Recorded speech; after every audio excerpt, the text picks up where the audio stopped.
Tonton video ini sampai selesai agar Anda tidak gagal paham.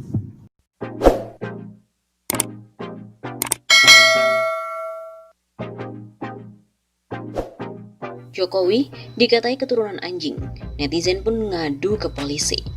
Presiden Jokowi dikatai keturunan anjing dan babi dalam sebuah postingan di TikTok. Netizen yang mengetahui hal itu pun meradang. Netizen pun menyerukan sang penghina Jokowi dilaporkan ke polisi. Sebuah video yang berasal dari TikTok menyebut Jokowi dan Puan Maharani keturunan binatang. Video tersebut diunggah oleh akun TikTok bernama Aji Gajul Faruja. Tak hanya di TikTok saja, video tersebut kemudian tersebar di platform media sosial lain. Seperti di Instagram, video itu diunggah oleh @memomedsos pada hari Minggu 22 November. Viral video penghinaan terhadap presiden di TikTok.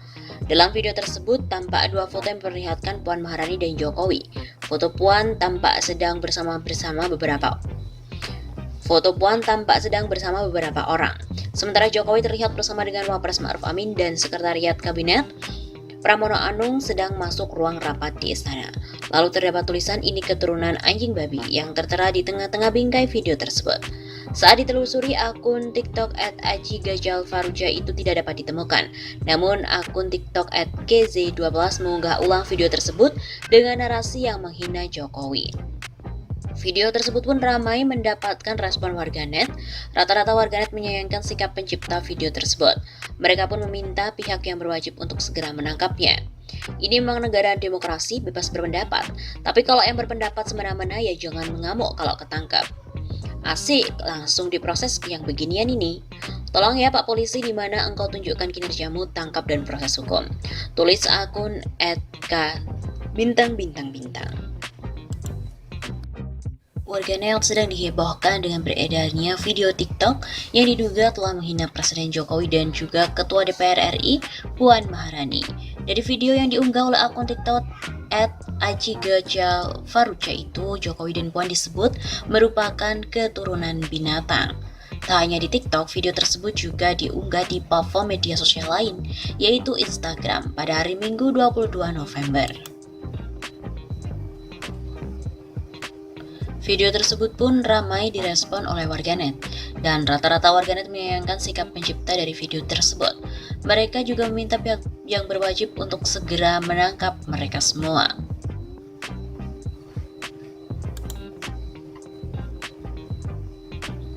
Memang penghinaan pada Presiden Joko Widodo kembali terjadi, dan kali ini penghinaan terhadap Presiden Jokowi terjadi di media sosial TikTok.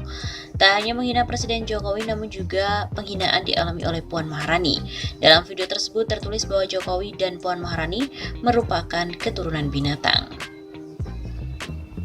Berdasarkan penelusuran, video itu diunggah oleh akun TikTok @ajigajalfaruja, namun saat ini nama akun itu ketika diketik di kolom pencarian sudah tidak ada. Namun akun @kz12 mengunggah video yang telah menghina Jokowi tersebut.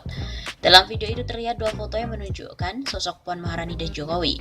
Pada foto pertama terlihat Puan Maharani bersama dengan sejumlah orang. Sedangkan pada foto yang kedua terlihat Jokowi bersama dengan Wakil Presiden Ma'ruf Amin yang memasuki ruang rapat di istana.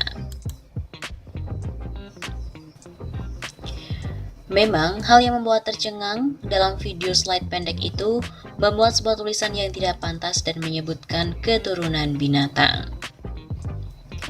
Netizen yang melihat unggahan viral tersebut pun juga lantas menyampaikan berbagai respon. Seperti dari akun username @iko, ditunggu ya video permintaan maaf sambil nangis-nangis. Ada juga dari akun @gilbert octaviano, benci boleh tapi jangan sampai kayak begini, di penjara baru nangis klarifikasi. Ada pula dari akun @suci_inurmala, gue sebagai rakyatnya aja sakit hati ngap, apalagi beliau beserta keluarganya. Gue doain semoga lo cepet sadar dan gue tunggu video klarifikasi dari lo.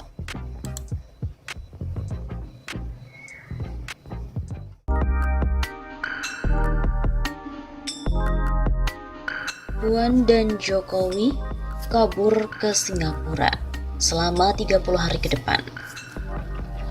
Beredar sebuah narasi bahwa Ketua DPR Dewan Perwakilan Rakyat Puan Maharani dan juga Presiden Joko Widodo serta jajarannya kabur ke Singapura selama 30 hari ke depan.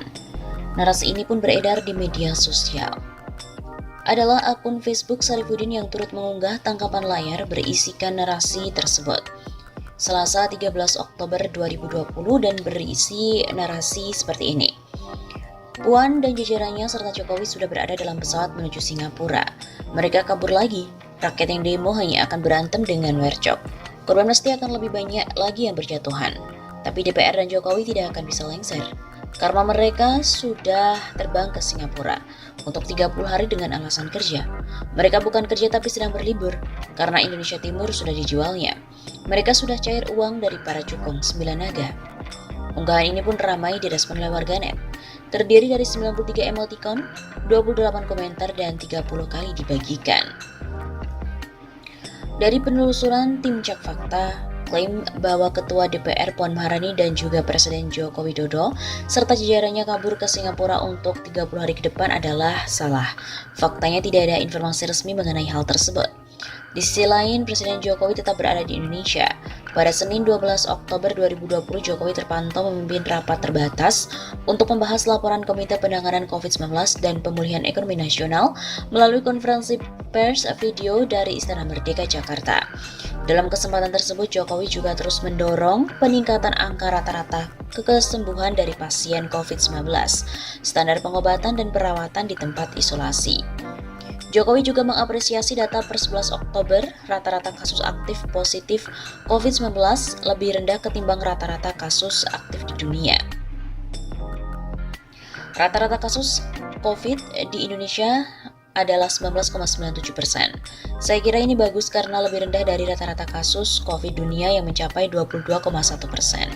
Begitu kata Jokowi seperti dilansir dari setnek.go.id, Senin 12 Oktober. Kemudian pada Selasa 13 Oktober, Jokowi memimpin rapat terbatas mengenai antisipasi bencana hidrometeorologi melalui konferensi video di Istana Merdeka. Jokowi meminta jajarannya untuk mengantisipasi peningkatan curah hujan akibat fenomena anomali iklim La Nina yang diprediksi sebesar 20-40% di atas normalnya.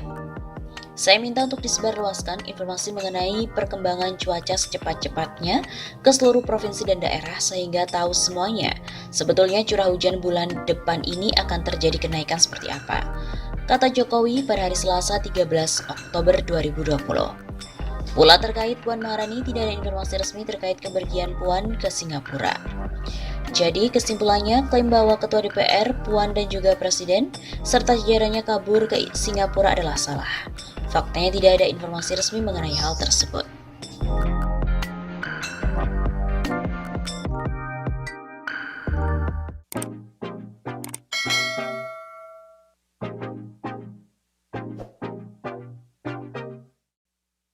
Parlemen ASEAN untuk HAM minta Jokowi batalkan Omnibus Law.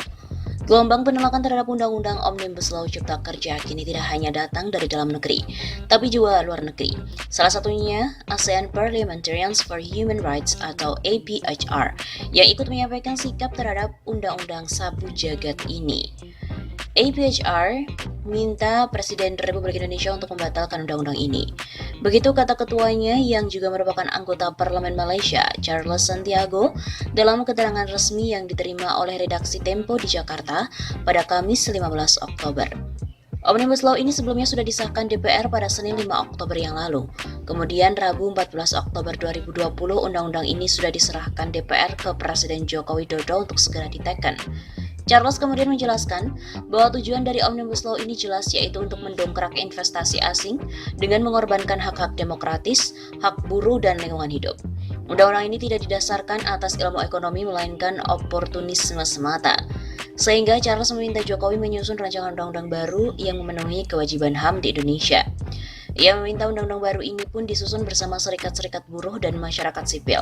Sementara itu, Jokowi menjamin keamanan para pengunjuk rasa agar damai. Ini bukanlah pernyataan sikap dunia internasional pertama kali atas Omnibus Law. Sebelumnya, sekumpulan investor global ikut menyuarakan kekhawatiran mengenai isu Undang-Undang Cipta Kerja. Mereka antara lain adalah Aviva Investors, Legal and General Investment Management, manajer aset yang berbasis di Belanda, Robeco, serta manajer aset terbesar di Jepang, Sumitomo Mitsui Trust Asset Management.